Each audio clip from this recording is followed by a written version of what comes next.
Hello again, everybody, and welcome to another episode of Fun and Games Podcast. I'm Geoff Moonen. And I'm Matt, a.k.a. Stormageddon. And continuing on from our last episode, you saw Infinity War, right? I did. I saw Infinity War as well, and we will avoid all spoilers and anything else about that, simply to note that we have seen it. Because it is germane to what we want to talk about.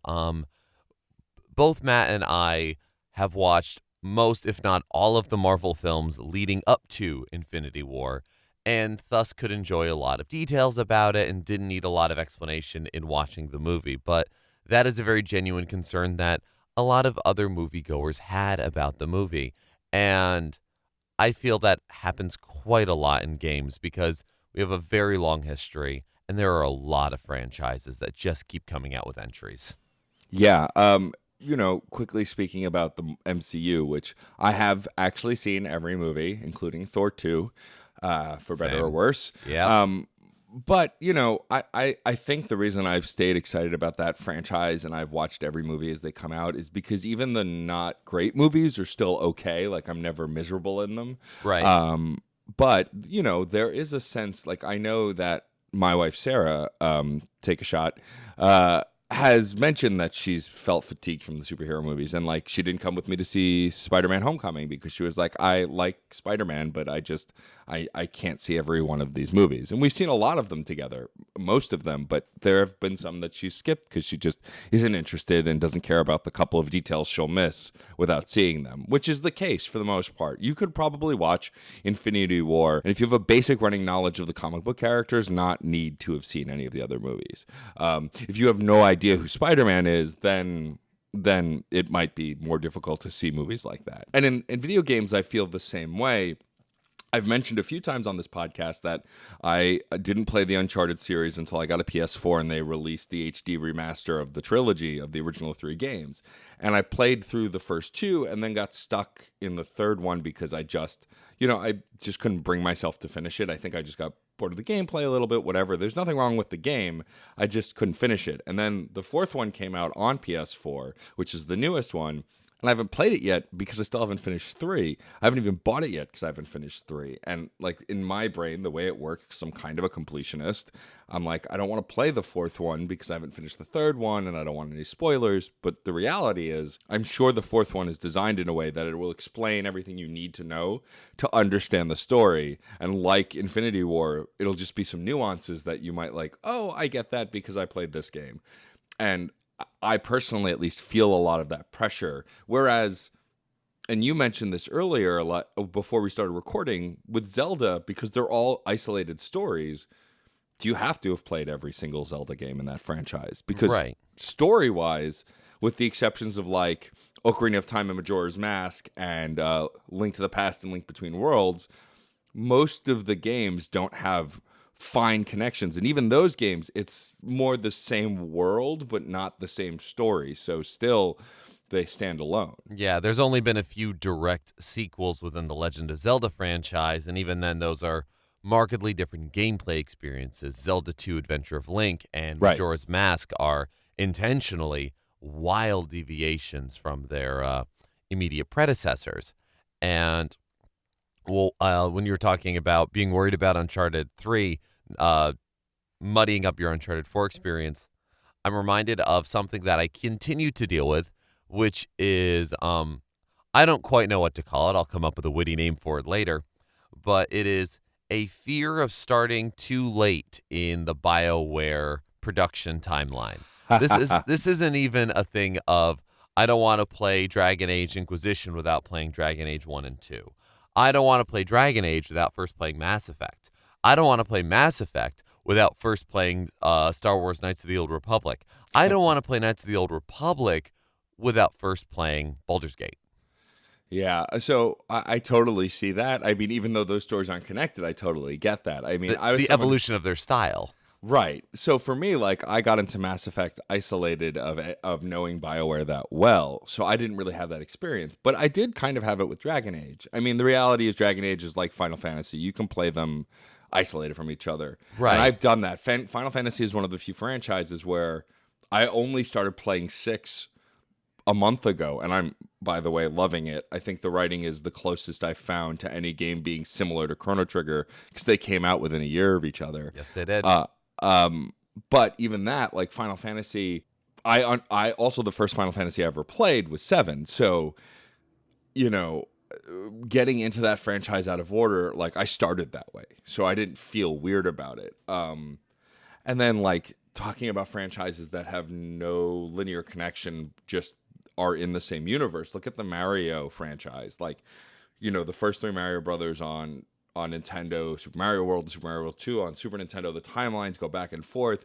I'm pretty sure I've played every single Mario game that's come out. Yes, the one I've played the least of is Sunshine, but I have played them all. And that's only mainstay Mario franchises. I haven't played all of the sports games, all of the party games. And so, but they're, you know, they have a loose narrative. It's always the princess gets captured, except in those rare occasions where she's your ally. But somebody else gets captured. But I've never felt that need to play a Mario game because I need to stay up to date on the story. I just like Mario games. Oh, and I've actually realized there is one main franchise Mario game I've not played. Super Mario 3D World on the Wii U. I played Super Mario 3D Land on the 3DS, but I never had a Wii U. So that's a mainstay title I never played. I gotta say, the Wii U version is pretty good. It's definitely my favorite in terms of the multiplayer mainline Mario games, because with the 3D, there is a level of chaos that even the new Super Mario Brothers series doesn't quite catch me with. Like everybody running around, everybody being cats, that being one of the power-ups. It's good, goofy insanity. Yeah, I remember hearing good things about it. But, you know, again, there's no urgency to me to play that in a way because of the franchise. Whereas other gaming series, so for example, to bring it into modern gaming and recent news, God of War for PS4 just came out, which is the 4th installment of the series, but it's just titled God of War because it's the first one on the PS4. Kratos is much older, he has a son, and it takes place focused on Norse mythology instead of Greek mythology. That said, I was never really a fan of the God of War games. They came out around the same time as the Devil May Cry series, and I chose Devil May Cry because it had demons and a handsome demon guy, so that's where my brain went. So I never really got into that series. I think I played the first one a little bit, but then I never really played it in the others. And so a lot of my friends online have been raving about it, and I asked, can I play this game even though I haven't played the others? Because I heard the gameplay is really different. It's still a lot of fun. It's one of the better made games and voiced games. And all of them say yes. They say they give you enough backstory. If you know the basic premise of how Kratos killed his family in a rage and went after the gods, then you can understand this game, and it has a very different story, so you don't need it. And so that's interesting to me as someone who usually follows the franchise rule and won't play something without going back and playing the older versions. But I've been watching a lot of videos on God of War, and it looks really good. It looks like a lot of fun. So I'm curious, and I kind of do want to buy it, even though I haven't played the others. I know there's an HD remaster on PS3, but PS4 isn't completely backwards compatible. And so I know there are ways I can get those games. I still have my PS2, so I could buy the old games. But I feel like maybe in this case, I'll skip it. But so then I'm trying to figure out in my brain, what's the difference? Why would I skip it with that, but I won't do it with Uncharted? Is it because I've played the series? Is it because the series storytelling is different? Like, I think there can be a lot of reasons for why we do or don't skip entries in a franchise. I think if you haven't started the series at all, I would say it's a little easier. Certainly to me, it feels easier to start at whatever entry makes the most sense. Right. And you mentioning the fact that, like, yeah, they give you enough information to start with. I'm remembering a slightly older series and a franchise that I really want new entries in is the Oddworld series. Yes. I love the Oddworld series. Any entry within it, I enjoy it on some level or another. And my first version, the first game I ever got of it was Abe's Exodus on the PC. And on both the PC and the PS1 version, which I have since gotten, they do this wonderful thing where because Oddworld is a series that has its tongue very firmly planted in any cheek it can get its hands on, it has a whole intro video about what happened in the previous game. And it even starts off with like whatever goofy voice saying, in case you were too cheap to purchase our last game, here's a bit about what happened. And I appreciated that. And actually watching that video made me go, all right, I want to play the first game. I want to play everything these guys give me forever. Right. And fortunately, that's a game where, it's not as big of a deal to start from in the middle. Like God of War, very clearly, even the fact that it isn't a numbered entry, it is simply a release. I think they meant for it to be a bit of a clear the table soft reboot, not a you're not retconning anything, you're not doing away with old continuity. You can still go back and try those out, but like, here you go, here's the game, have some fun. By contrast, the only PS4 entry in the Metal Gear series, because I'm ignoring Metal Gear Survive of the Kojima Metal Gear Solid games, is Metal Gear Solid 5, which is a game that very much relies on its continuity.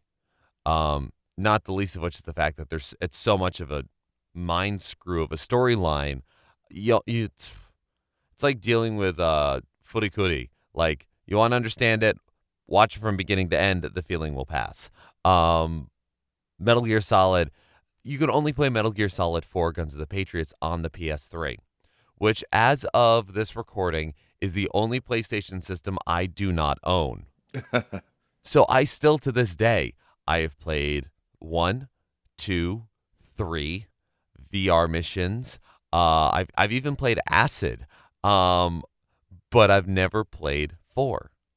And I have 5 for my PS Plus membership just sitting pretty on my my PS4. And I don't want to get into it because it doesn't just make little references, it leans on its references, which I enjoy, and I love the enrichment that comes from it. God of War, I feel, is a series that respects its history but moves forward. Metal Gear Solid is definitely an entry that, yes, it moves forward, but it also, by its nature, it jumps around in timeline. In the games you play as different protagonists, and this one, it's like, all right, this fills in a huge gap between a few of the other games. So it's a little harder. Sure. Well, and Kojima always leaned very heavy on storytelling. Like, they famously had huge, long cutscenes, and so that makes a lot of sense to me. I also have the free version of that, and I have not ever really been into the Metal Gear Solid series because before the newer Batman games, I didn't have the patience for stealth. Turns out I just needed to be Batman to have patience for stealth. Being Batman helps in many things. Right. And yeah, I can see that. That makes a lot of sense. I feel like also for me, the other kind of franchise I tend to follow is publisher franchises. So games that aren't sequels of games, but like, for example, the Behemoth, which is an indie developer that I love. They made Castle Crashers. They made Battle Block Theater. Their newest game is Pit People. I've played, I think their very first game was Alien Hominid, which was a Flash game. I've been following them since their start, and I've loved all of their games and played all of them except Pit People. I haven't gotten it yet. And that's a series where if I miss a game, it's not a big deal because I don't care about the continuity. But when I have the opportunity, I will buy every game and play every game because I really love that developer. I love their sense of humor. I'm blanking on the name of the developer, and I don't know if they put out anything recently, but they had games on the Xbox Live Xbox 360 generation called Splosion Man and Missplosion Man, which were these puzzle-solving, science-y, platforming games that I loved. And again, there's a loose storyline, but for the most part, it's all about the gameplay. And so I find myself just following those kinds of developers. Whereas, and I lost the thread, but I was building to something. It'll come back to me. But I find that, there are some game series that also I don't feel I need to follow the franchise direction at all, and I just play whatever I can get my hands on, or I remember now. The franchise can be a detriment because I'm such a fan for it. And that brings me to Mario's competitor for many years, Sonic. Sonic is something that I've loved. I had a Sega Genesis before I had a Super Nintendo. I love Sonic 3 and Knuckles is my favorite Sonic game, although Sonic Mania comes pretty close, the recent retro release. Oh, yeah. But I've also bought Sonic Unleashed. I bought Sonic and the Black Knight. I bought Sonic and the Secret Rings. All of these terrible games because I love Sonic so much. I think they finally lost me by Sonic Colors, and Sonic Colors was supposed to be one of the best of the Wii generation, which I never got to play. But I still continue to buy his games because I love the character, even though the continuity of the story is questionable. I bought Sonic Generations, which was a return to form, which was really great. And so I think the Sonic series is a franchise, like they're relying on the nostalgia of their fans. They also sometimes I don't think that they don't care if they let their fans down. I think they just want to experiment and try new things when the fans are very vocal about what they want, which is really cool 2D and 3D running sims, essentially. Gotta go fast. Yeah, once you start making Sonic platform, Sonic Lost World was another one that I never played, but I heard was terrible. Like, it's just, it's a case where you've been making games a really long time and you want to try something different, and sometimes they succeed and they don't. And that's the same with Mario. A lot of people felt that way about Mario Sunshine, although upon reflection, I feel like it's not as bad a game as it got the rap of. But it's just, when you're a designer making the same character in games for so long, you want to try something different. And when you do that, we get stuff like Mario and Rabbids Kingdom Battle, which I loved and was so off the wall compared to previous Mario games. And I think that's where you can run into some troubles trying to manage a franchise. And that's why we get so often so many soft and hard reboots of stuff like the Doom series, which had several sequels, but the most recent version that was put out is essentially a remake and a re-release of the original, which has gotten rave reviews, which I think sometimes is necessary, especially when you're going from PC and PlayStation with the original Doom to now current console generation. You have to take some steps back and look and assess at what you're doing. If you just try and innovate without thought or logic, you're going to hit walls because you're not going to be prepped to handle, I think, the development on the current system. Right, and It's both kind of nice to be able to go back and do these sort of soft reboot, reimagining, what a requel, as it were, right, of the whole thing, as well as you find franchises that will kind of run aground of themselves. I think of the Resident Evil series when I mentioned that was a series that.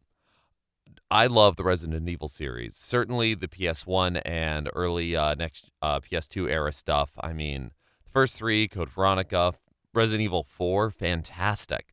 5 and 6 kind of, they wanted to continue the story, and I wanted to continue with the story. But the gameplay and a lot of the ideas, it was sort of, to go back to Marvel, it was sort of a Thor 2 of a problem. Right. Where I felt Thor was a nice movie. It was a good movie. It did well by the character. And the Thor that we see in Ragnarok and Infinity War is already there in the first Thor. Like, that's all well and good. And I think in the second movie, they wanted to continue certain stories, keep some characters around almost pointlessly. And I think even the actors felt that.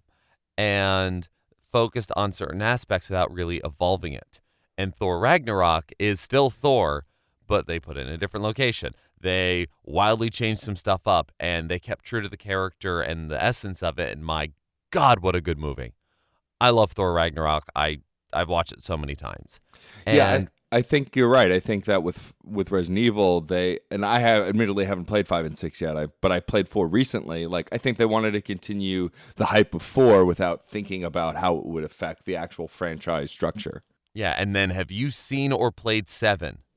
No, but I've heard it's like a return to form. Oh my God, is it a return to form? It is unlike any of the previous Resident Evil games, but it feels like a Resident Evil game.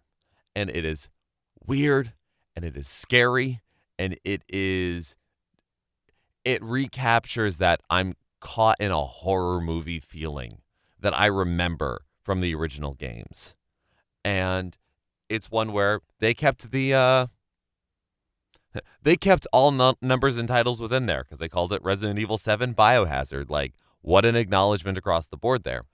But they were still able to change something up, and I definitely feel if anyone has never played a Resident Evil before, they can play 7, and they don't have to worry about, like, deep continuity, deep. Like, I've played it. I haven't played all the way through. I've watched some speed runs of it, so I'm probably missing some details, and feel free to call me out on this, listeners. But, yeah, just across the board, you can sit anybody down with that and go, you like being really terrified? You like feeling danger and adrenaline? Here. Just have fun. Do I need to know anything that comes before? It's a horror game. Shit's whack, yo. Just go. Well, yeah, I mean, and staying on the topic of horror games and franchises that, think about the Five Nights at Freddy's series and how, first of all, it has a franchise after like 2 years because it put out so many damn games in such a short amount of time. But that's one where the narrative doesn't really matter. I mean, it does if you want to pull those puzzle pieces together, and I love watching theory videos on that. But oh yeah, people really care about the continuity and storyline. But the reality is, to play those games, you don't need it because it's all mechanics. And I think that's really fascinating to do as well with video games, especially ones that have had a short lifespan, is to just kind of, that was one where he greatly changed gameplay moments from game to game. The basic concept of looking at screens and looking at cameras and listening for sounds stayed, but the process in which you do it as the character in the game have wildly changed. And I think that's really interesting as well, especially since he's an indie developer, Scott Cawthon. He can do whatever he wants because he's the only one held responsible for the most part.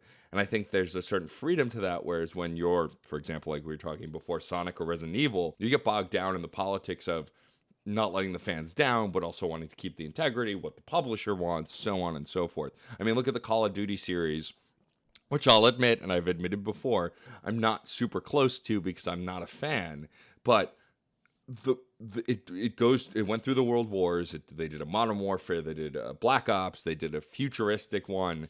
Like, they're more concerned in that regard, from what I understand, about putting one out every year than what the content is. I mean, think about Assassin's Creed as well. Like, I loved 1, 2, Brotherhood, all of that up until the end of the Ezio series. But then when we got to 3, and I admittedly haven't played Black Flag yet or any of the newer ones, I started to lose interest because they insisted on putting one out every year. I started hitting franchise fatigue, which is too many games and not enough time to play them. I mean, the reality is I have X amount of time per day to play games, and so many games I've already want to play that I haven't played yet, that when you put out a game series that's narratively dense, especially something like Assassin's Creed, which exists in 2 timelines, and you expect me to play it every year, it's just too much. Like, sure, would I love a Zelda game every year? I probably, but the fact that I get a Zelda game every 2 or 3 years means I can really digest the one that I have and then move on to the next one. Same with the... yes, but there's profit to be had in releasing them all the time. Right. Well, and that's the thing, is as long as people still buy yearly releases and send them platinum, it's like, it's not going to stop. But as a gamer who loves deep narrative and stuff to chew on, like, I just, that's when I start to hit franchise fatigue. And it happened with Assassin's Creed, most notably, because that was a series that I discovered from the beginning, loved from the moment I played it, even with some of its flaws, and now I've almost but completely abandoned. I mean, I got a free copy of Black Flag that I haven't played yet, and I want to because I hear it's better than 3, but I'm at a point where, like, there have been 3 entries since then, and am I really going to catch up and play them all? It feels daunting to me. Sort of like how my experience with Skyrim, which the Elder Scrolls series is one where we go back to that idea that you can play these games because they're kind of isolated stories. Mm-hmm. Skyrim is a game that, as there was more DLC and as I played more of it, I got fatigued from the one game because it was so big. So, like, entire series that add content constantly, it's just hard to keep up. It is, and certainly as games create more and more sequels and more pieces, there is a certain almost obsessive compulsive feeling, like as a comic book collector, where you go, but I want the whole series. I want all versions. I want to try all of this. And we spoke a bit about DLC here and there in previous episodes, and that definitely throws off that but I want the whole thing. Like I don't have everything, all the DLC from Final Fantasy 15. I haven't played through all of it yet, but I just want all of it. I need to, and I was very lucky. And again, Final Fantasy is a series that you can play it in any order, play any amount of them, and I enjoy that they change up the ideas and what they emphasize here and there. Some of my favorite YouTube content is watching different people talk about, all right, which Final Fantasy should you play first? Because I've played all of them. So it's like, I like hearing people's opinions on that kind of thing, because you don't have to play them all. You don't have to. But No, I for the say record, that and I revolt against it. well, yeah, for the record, I'd say the first Final Fantasy you should play is Chrono Trigger because it's better than all the Final Fantasies. Come at me. Let's fight, internet. I said it. Bold statement. But I'm also thinking on, I just recently bought the physical copy of the latest Shantae game, Half Genie Hero. Mm-hmm. It came out digitally last year, and they released a bunch of DLC, a lot of like new modes, a lot of cool things. And so when they released it on a physical medium, they gave you the Ultimate Edition, which has every last piece of it. So you're paying nearly full retail price for the game, but you get all sorts of stuff. It's kind of a reverse Tropical Freeze for the Switch. Yeah.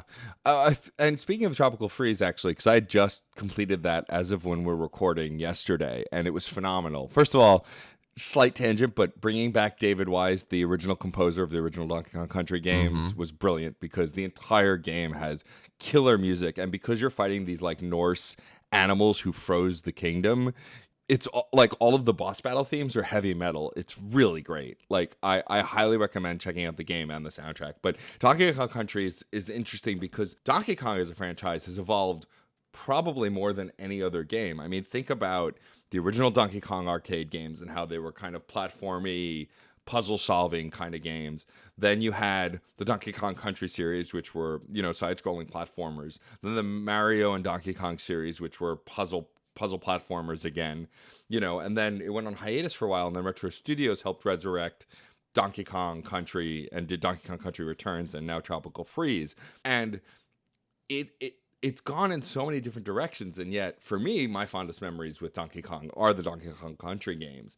And to have it return to form but still do some different things, Nintendo's brilliance to release the Funky Kong mode to make it easier for younger players, but the difficulty is still there if you're an older player and want to struggle. And trust me, I'm someone who played it on Funky mode as Donkey Kong, so I had the extra hearts, but not the protection against spikes and any of that. Yeah. The game is still hard. I died a lot. I had 100 lives, which is the max, through a lot of the game. And then I think in the last world, I went down to 30 lives. So you don't have to worry about it being a baby mode if you choose Funky mode. You can switch between Funky and Donkey Kong between every level if you want.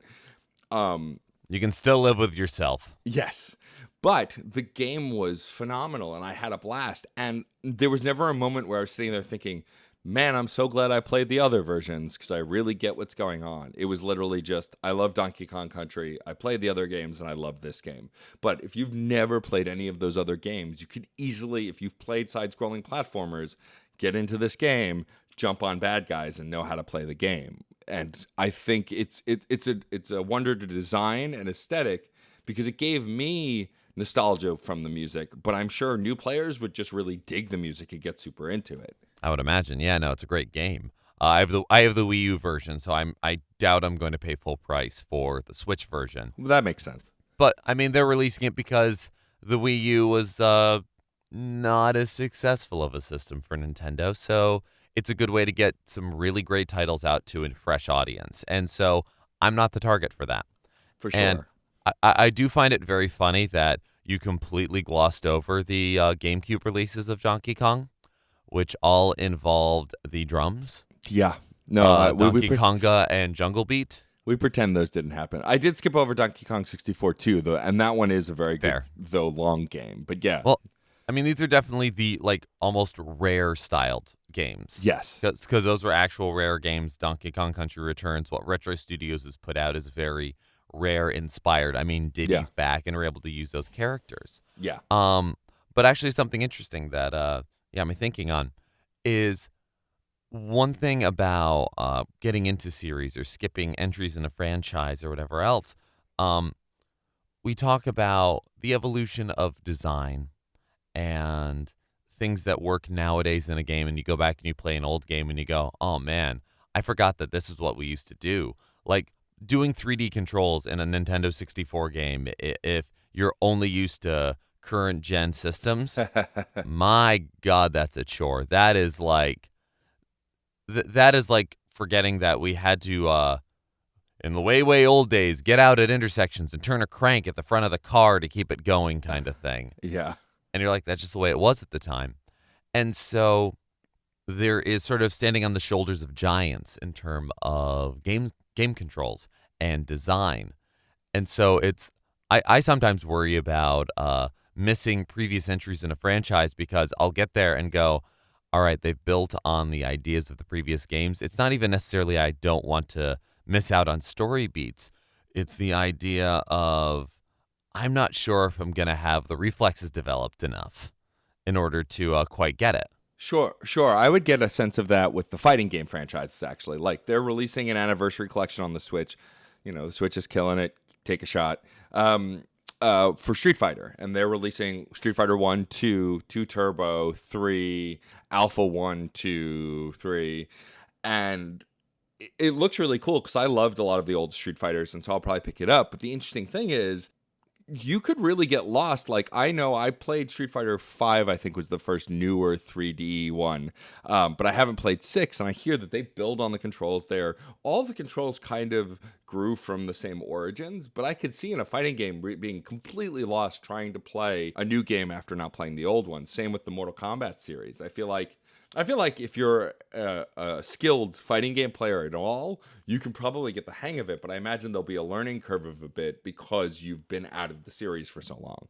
Yeah, and they'll try, and I mean, any singular game, I'm sure they try to design it with the fact of like, okay, a new player can pick this up. We do have to design this with new players in mind. Experienced players, of course, because they're going to continue. Right. You want to always get new numbers in there. So, I mean, it's a little bit of a baseless thing, but you kind of want to catch up a bit. I definitely have a feeling for me where, like, okay, I'm not quite used to this. Let me go to an older, an earlier iteration of this game, and let me try to catch up on these things and figure that stuff out. I do play a lot of 2D games, even recently released ones, and in playing Super Mario Odyssey with my wife Sarah, take a shot. It's for the most part, she is very much an older sibling. I'm very much a younger sibling in terms of how we grew up. So she's like, I'm only going to play as Mario. You can be the Cap. So we got to experience the game together. And anytime I was playing, I realized she has far more well-honed 3D platforming skills. Right. And it's been very fun, thanks to PS Plus, playing Ratchet and Clank. And I've noticed that a lot of my 3D platforming and a lot of my 3D aiming skills and everything else have gotten markedly better as I've played my way through that game, and it applies to other games. Yeah. So, I mean, of course, every new game is a new chance to find a new favorite. But it's it's funny to like see a game go, oh, this is cool. What came before it? And then like realize it's got an entry list as long as your hand, you know. Yeah. When Fire Emblem first started coming to America after Smash Brothers. And it's like, oh, what a neat little series. Is this new? Nope. Well, you want to play the old ones? Welp. That's actually a great thing to bring up because that was the next franchise I wanted to talk about, because recently Nintendo released the Fire Emblem Warriors game and a Hyrule Warriors re-release, which are the Dynasty Warriors company getting licensed to make Dynasty Warriors style games, but with Nintendo franchises. And this is something that's like, you know, there's isolated story that's sort of related, but I wonder, so I'm going to get Hyrule Warriors when it comes out on the Switch because it looks great, and I know that I've played it before, and I know it's not connected directly to a Zelda story. But, you know, I've not played any of the Fire Emblem games. I love them in the Smash Brothers games. I think the characters are great. I really dig them. So I'm curious if I should buy Fire Emblem Warriors because I don't need a story there. I just want to beat people up as these cool characters. And that's an interesting thing. When franchises license themselves, I mentioned it earlier with Mario and Rabbids, when Nintendo starts to license to other developers, which is a fairly new thing, but is a lot of fun to see, you get these wildly different games with characters we love. Think about the Smash Brothers series. There's also a great franchise that's all about innovation and controls and cramming as many characters outside of Nintendo as well as inside of Nintendo at this point as they can. The last entry had Bayonetta, Cloud, Sonic, Mega Man, Pac-Man. All of these characters that are from other development houses that partnered with Nintendo to bring these characters. And, it's money for them and it's a great experience for the players. And so I think it's really interesting when franchises kind of reach outside of themselves, or even like Mario Kart, which has been solely Mario characters for so long. The most recent entry has Animal Crossing characters, the Squid Kids, Link. I think it's really cool when developers partner in a way that they can reach outside of themselves, or when fighting games feature characters that were never, think about the Marvel vs. Capcom crossovers and stuff like that. When they reach outside of themselves to do something so off the wall, but just so great in the interest of just fun and excitement. And certainly Super Smash Brothers is a series that you don't necessarily need to know where the character came from originally. No. To get into them to enjoy it. Fighting games are certainly a lot of fun like that. I am a fan of the Dynasty Warriors series. I have not played through all of them, but I've always been a big fan of just what a delightful bit of satisfaction a game like that is. Mm-hmm. And Hyrule Warriors was like where something just clicked for me, because Right. I love the Zelda franchise, and Dynasty Warriors has always been delightful. So when I was first shown Hyrule Warriors, it was one of those like, wow, oh, this is dangerous. Yeah. Oh, I'm going to lose some time to this. And I did. It's the same thing as when you put Pokemon in things. Sure. It can feel like a cheap grab or a cheap whatever, but if it's done semi-intelligently, you bring in the notions of like type weaknesses and like things that are very symptomatic of the Pokemon series, and you get into it. I have mentioned my love of Pokemon Shuffle many times, and it continues, because it is a match 3 game where there's type advantages. You choose your team. They have different abilities. You can level up your Pokemon. There's like, some of the levels are far more puzzly, and some of them are just like, no, have a strong team and raise hell. And I really enjoy that. And it's funny because Sarah likes Pokemon, but she hasn't played through nearly as many games as I have. And so there's so many times where we play, she'll be on a level and go, so which one is this? Like, because you only see like a little, like the head of it or just a piece of that Pokemon. And she'll even look at it and go, what is this supposed to be? It just looks like a skull. Well, that part of it's a skull, but it's also attached to a ghost and it does these things. Okay. And then she beats it. Yeah, Pokemon is one of those franchises that I think has become kind of larger than life, as far as, card games, video games, non-Pokemon, Pokemon Snap and Pokemon Shuffle. But for me, as someone who was super into the original generation, kind of skipped out on second generation and then came back for Black and White and everything beyond, I still have trouble keeping up. And I think it's because like the diehard fans really eat up the new stuff. Whereas for me, it's like, more Pokemon to figure out. Well, what does this one do? What does it to evolve to? Does it evolve? Like, eventually it becomes a chore to me, unless the game is really tight. I think my favorite thing about Black 2 is that the story was one of the most engrossing stories in a Pokemon game that I've played. And same for X. On the 3DS. I really enjoyed playing X. And so I think I didn't care about the new Pokemon because I loved the story so much. I just played whatever. And I think nowadays that there's so many Pokemon and there's so many abilities and there's so many everything that it reaches that point where you throw your arms up in the air and go, I'm not going to know everything. I might as well just enjoy the game. Yeah. Well, I think also going back to you mentioning Smash Brothers is what I call a franchise game because it's about the franchises that are involved. And Blizzard has a game like that too, which is Heroes of the Storm. It's their version of League of Legends. And what I love about Heroes of the Storm as a franchise game is so it pulls stuff from Warcraft and StarCraft and Overwatch and Diablo. But so I only started playing Overwatch recently, as I've mentioned, and I really like the strategy of it. Something that was cool when I went back to Heroes of the Storm is that all of the Overwatch characters in Heroes of the Storm play identically to how they do in Overwatch, but just, it's top down instead. Right, but they yeah. generate their specials the same way, their moves are the same. And I think that's really cool, whereas you can't really do that with the World of Warcraft, StarCraft, or Diablo heroes to a point because yeah. they're going to have a much more limited move set. But Overwatch just was developed in a MOBA style ish, so they all have only 2 or 3 abilities, so the translation is pretty direct. And I think that's really cool in franchise games, and we experienced that quite a bit in Smash Brothers, like the fact that all of Cloud's attacks are his different limit breaks. I was just thinking Cloud, yeah. And that kind of one-to-one translation, or the fact that Mega Man had a couple of his abilities from the other Robot Masters, but then his regular attack is a charge beam, it's just little, or Ryu controls the same with Street Fighter controls or Smash Brother controls. Those kinds of direct translations through these franchise games, I think, is really great. And I think you talking about Hyrule Warriors kind of does the same thing. For the most part, you're doing moves on a larger scale that you could do in any of the Zelda games, and that the translation is pretty one-to-one. And I think that makes it really interesting when you break outside your comfort zone, but still find things that players can latch onto mechanically that would be familiar.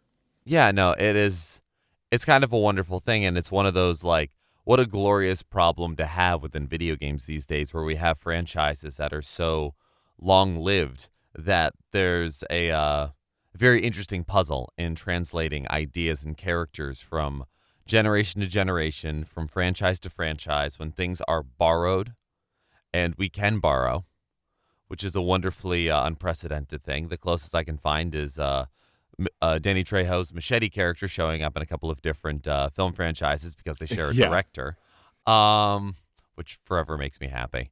Just when there's still good in the world, I think of that. But being able to share those things, that introduces people to new series, and you don't necessarily need to worry as much about okay, no, I don't need to know everything. Although I run into that worry with more online games, because it's I haven't played all these entries, but those old ones aren't online anymore. Do I know enough to play the game? I get worried. Right. I get worried about that, but that's just me. I'm a nervous fellow. Sure. I think that ultimately with franchises, I personally prefer franchises that give you the space to enjoy them. I think that yearly releases, while were great in the beginning when I was younger and I had the time to play all these games, as an adult, which more and more of the gaming population is adults, it's harder to stick with that. I think that for me, if I had to pick a favorite franchise based on its release schedule and how much I've loved the entries, I think either Mario or Zelda are the strongest ones. I can't think of any games in those series or many that I disliked. There were a couple of 3DS games that I didn't love. Phantom Hourglass and Spirit Tracks on the DS weren't my favorites, but, for the most part, I keep going back to those 2 series. Well, A, because I'm a Nintendo fanboy, and B, because I really feel safe just diving into it without a lot of knowledge. That said, we haven't talked about every franchise that exists. If you go to the Wikipedia page for video game franchises, there's an insane amount of entries, because pretty much anything with a sequel is considered a franchise. Yeah, I haven't even scratched the surface on Castlevania. Oh my God. Right. But, Geoff, do you have a favorite franchise of games that you kind of always go to? It might be Castlevania. Yeah. Now that I think of it. And because there's a bunch of others that I enjoy. I do love the Metal Gear series, but I don't think that has enough releases for it to be that oh man, there's so many of these. I love Castlevania games. And I actually, to an earlier point, the idea of annual releases, it's also more frustrating these days, not just because we're adults, but because there are higher expectations and greater teams and huge crunch time on things. That also engenders itself to a culture of incomplete games with paywall DLC on it. Yeah, for sure. And that I always find that frustrating. I mean, there's plenty of small team games these days, but it still can be a pretty long development cycle. So I would rather, with all of the systems, with all of the great developers out there being a little bit of breathing room. It's fine. It also cuts down on that sort of fatigue. But yeah, I think off the top of my head, any of the Castlevania, the Metroidvanias, the old side scrollers, the 3D ones, I'm okay with.